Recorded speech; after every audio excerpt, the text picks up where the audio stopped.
Hey guys, and welcome back to Super Mario Galaxy for more sand shenanigans. No, don't worry. Hang in there, Tom. We're almost there. Not really. As if it wasn't bad enough that we had one part in the desert level. Well, you guys were just complimenting the desert level earlier. What the hell's going on with this flip-floppish shit? I'd like to just point out that was Lewis paying the compliments to this galaxy, not me. I like the level's design in terms of what you do on the way through. That doesn't mean I have to like the trope, okay? Okay, fair enough. Also, this mission annoys the hell out of me. Yeah, it's not the greatest. It's a massive waiting game, and if you miss something, you have to play the waiting game again. There's a secret star that's worse, actually, involving bullet bills. I completely agree. I hate that secret star. Yeah. For reasons we'll see as we get along. But, you know, as far as the level tropes in this game go, the ones that really bore me are the water levels. That wouldn't include Buoy Base, would it? Buoy Base is more of a platforming level that has water in it. Okay. I mean specifically the ones where you have to do a lot of swimming. It's like Buoy Base is you swim down to get the secret star through a secret area a secret entrance that leads to a platforming section, or you go up the tower, which is a platforming section. Okay. You start in the water. You start in the water and you spend like a grand total of 30 seconds there. I was just trying to make you sweat. We're in a desert after all, don't worry about it. Tom is actually the angry sun. I am, actually. If you don't send me your audio files, I'll just come chase you for them. How long did it take you guys to figure out that you can still wall jump even while carrying an item? I didn't actually know that until now. Really? Oh, there you go. Really. Is it just one of those things you guys just psychologically convince yourself that I shouldn't be able to do this because Mario's hands are not free? What the hell happened there? Just got knocked off. For what? Yeah, it's something I never thought to even try. So I learned something new today. Wee. Yes, this is on the Wii. What's your point, man? You're like 10 years late with that joke, Ryan.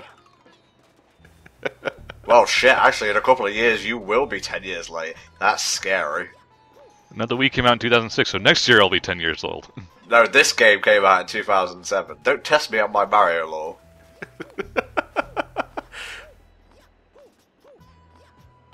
It's just 1 year after Sonic's big fail, too.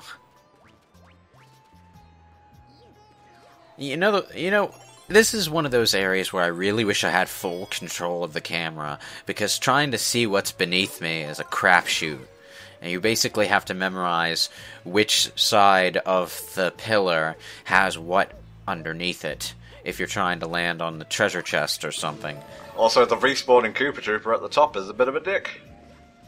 Yeah, we noticed.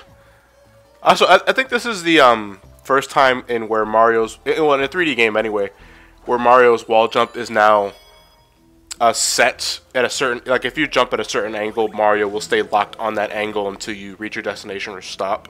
It didn't seem all that fluid in Sunshine, I remember that much.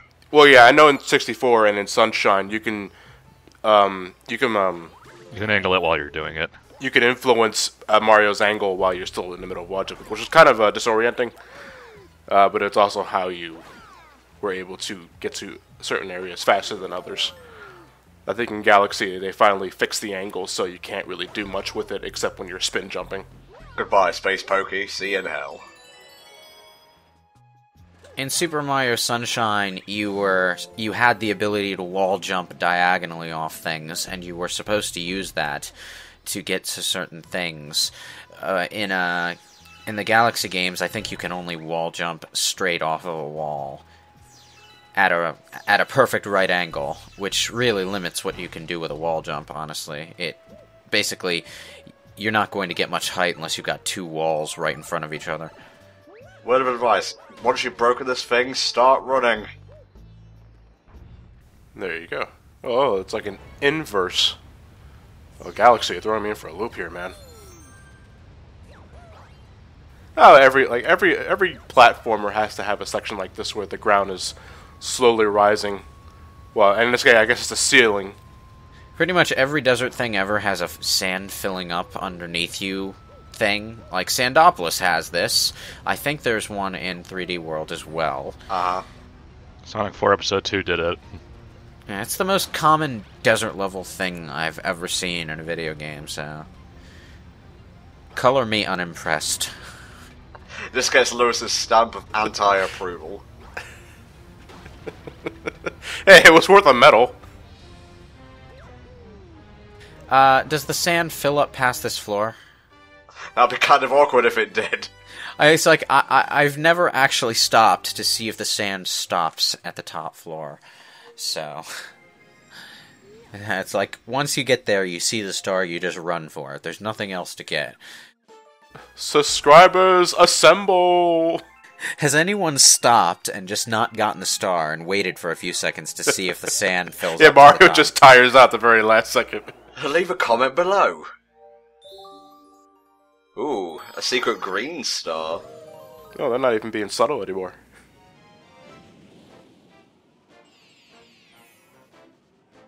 Nice of them to tell you where to go. I like how out of the two I very clearly went for my favourite colour. Like, you saw the little hand wavering for a second, that's fucking green. Considering what you get for getting all the green stars, I really would rather just get the gold one. Really? You don't like the trial galaxies? No, I don't like the trial galaxies. Well, looks like someone is an enemy of fun. I found you, finally. I found you, faker. I actually don't like this green star that we're going to. This is the one. This is the one with the other sand waiting game thing, right? Yeah, that's also why I don't like it. Getting out of the way in a single part, don't worry. Yeah. You gotta take the good with the bad. Scorching Sandland. You'd think that would mean scorchingly fast, but no, it's just... Ooh, I think that was a subtle burn.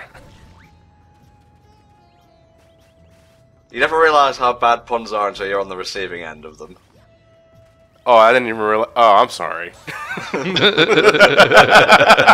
I'm sorry, I'm prone to doing that a fucking lot. Well, the thing with me nowadays is I'll say something normally and people are like, oh, that's a great pun, Tom. I'm like, I'm just speaking normally. Can I not just live my life?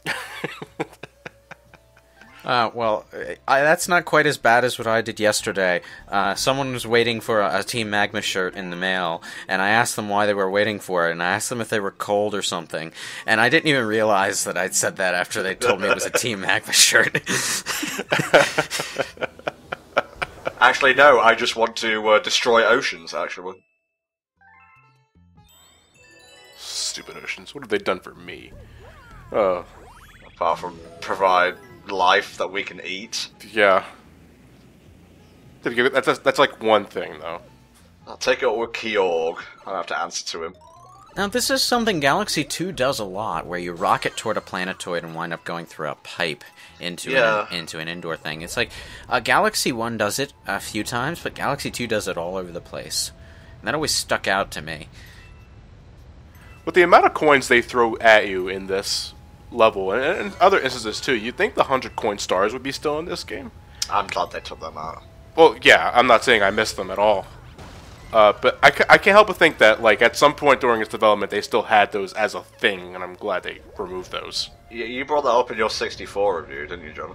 Yeah, 64 and Sunshine. I hated it in Sunshine more than 64, but... Well, there's the blue coins to deal with in Sunshine. Well, yeah, but that didn't help. Okay.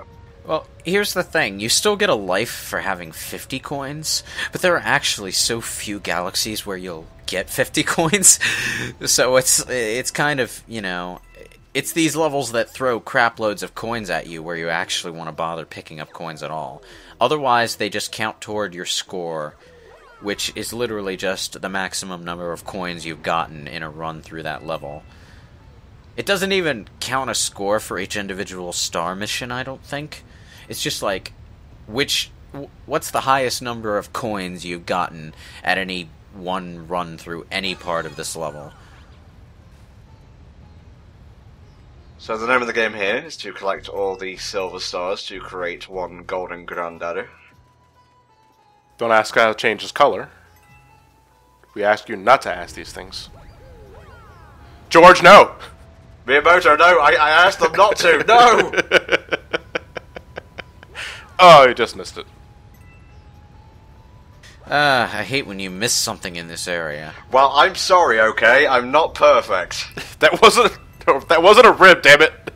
Not you specifically. I mean, I hate when when anyone misses anything in this area. It takes so long to get back to it.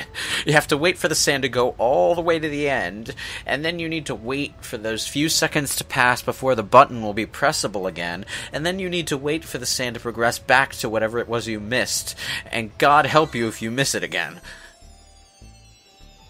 Well, at that point, you're just asking for it.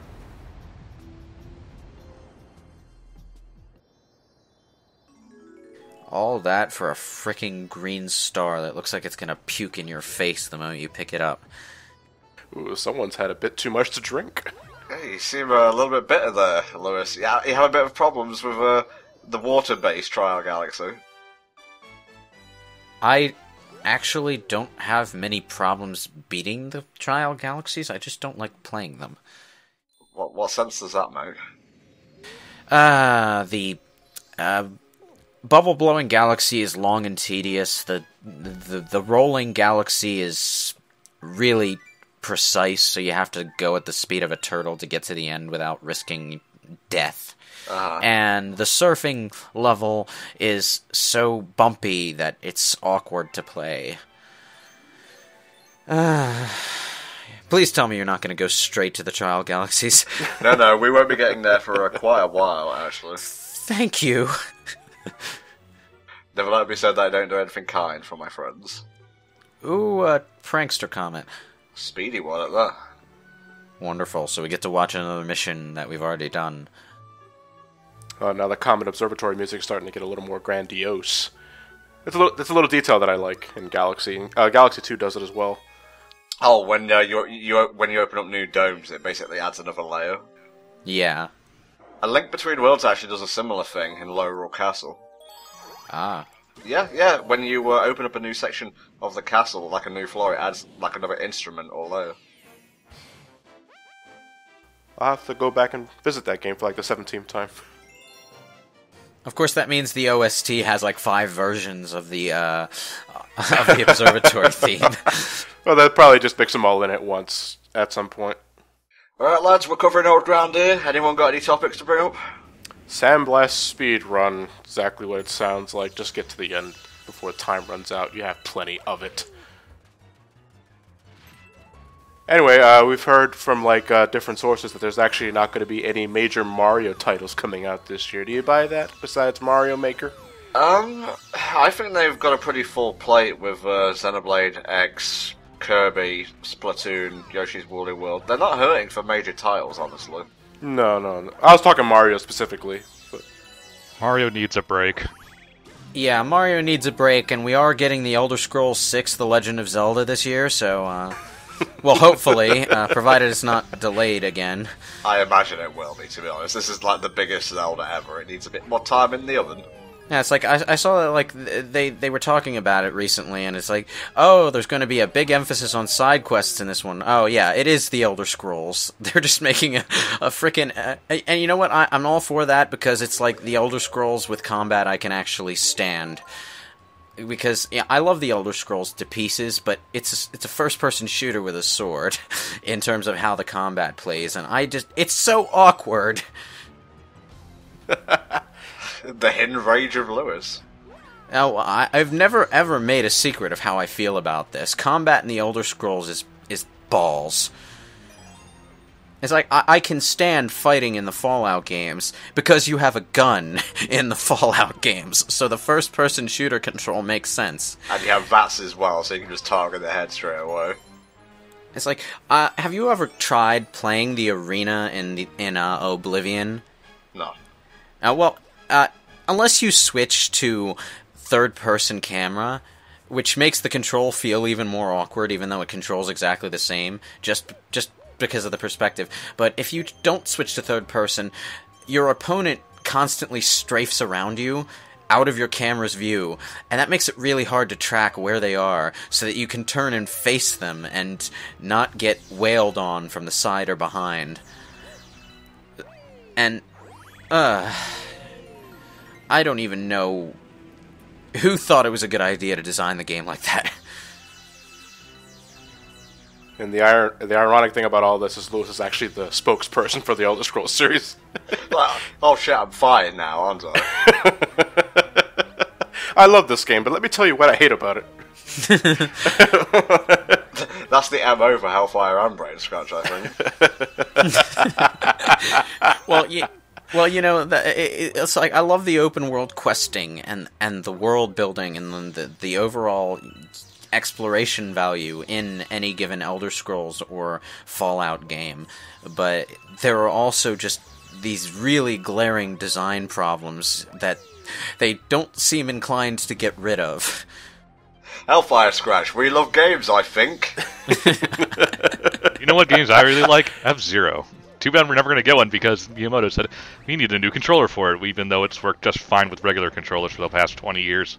This content taken directly from Ryan's Twitter feed. No, see, what they're waiting for is to make a console that's shaped like the Blue Falcon.